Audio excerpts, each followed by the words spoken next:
दाख्लै जे हाग्रामा ब्रिजआव जे जाथाय जालांबाय दा बे जाथाय जालांनाय बुग्लिजानाय दोखो दोखो बुग्लिजानाय आसाम पुलिसा हमथाना स्लाबनो हायाखै जे मुस्लिम सुबुंफोरा बांगाल सुबुंफोरा जे बिथांमोना जे बेफोरबायदि जे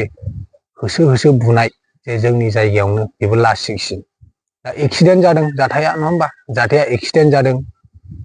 बे मुस्लिम सुबुंनि बुरियाहाय जे डाइरेक्ट जायगायावनो जिउ गोमादों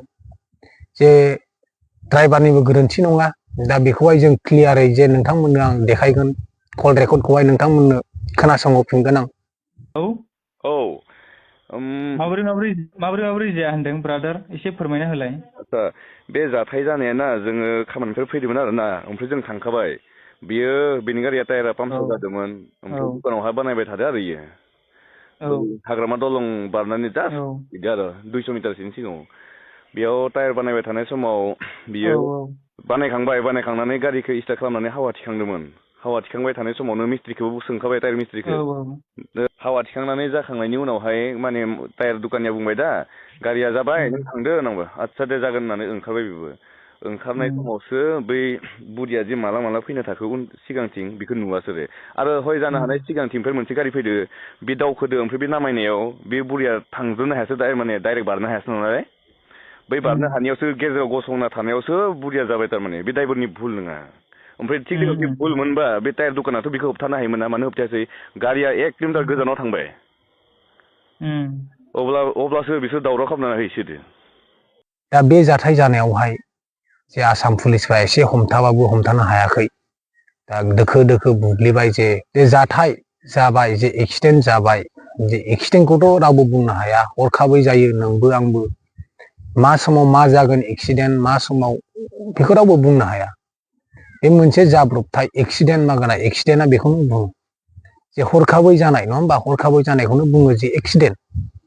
दा बिथांमोना दादागिरि जे एम्फौफोर बायदि लोब लोब ओंखारबोनानै इउनिटि ओंखारबोनानै माबायदि जे जोंनि बर' मानसिखौ जे बुग्लि आसाम पुलिसा हमनानै लांबाबो बिथांमोनखौहाय जे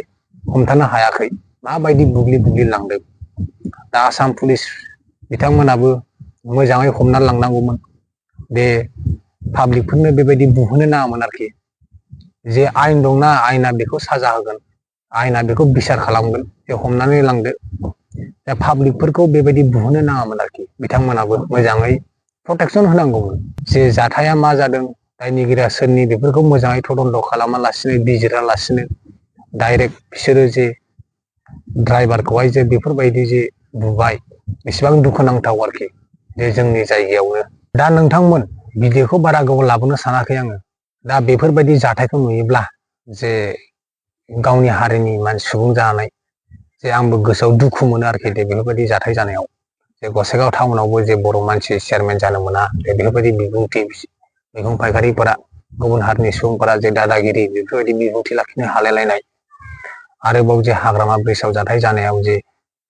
होसो होसो जे पुलिसनि आखायाव थांखानाय मानसिखौनो होसो होसो बुग्लिनाय खुनांथावनि बाथ्रा जोंनि बर' हारिनि सुबुंफोराहाय जेरावबो नाख्रेब जानाय गादब जानाय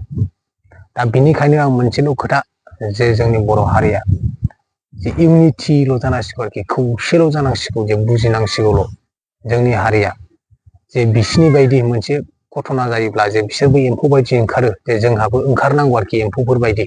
अब्लासो समान समान जागोन होमबा नोंथांमोन अब्लासो बुजिगोन, अब्लासो बिथांमोनाबो जोंखौ बुजिगोन, बर'फ्राबो जे सिरियासआव फैबाय, जे बिथांमोनखौ जानला मोनला बेफोरबायदि लामा सामा बुजाला जाया, बुनानै हरजालाबाया, दाय मावदोंबाबो एसे बिजिरनानै नायनानै जे बिथांमोनखौ साजा होनाया मोजां, दे बिथांमोना बेबायदि सानगोन। दा नोंथांमोननि सिगां आं भिडिअखौ बारा गोबाव लाबोनो सानासै, दा बेखिनियावनो दोनथ'नोसै आरोखि।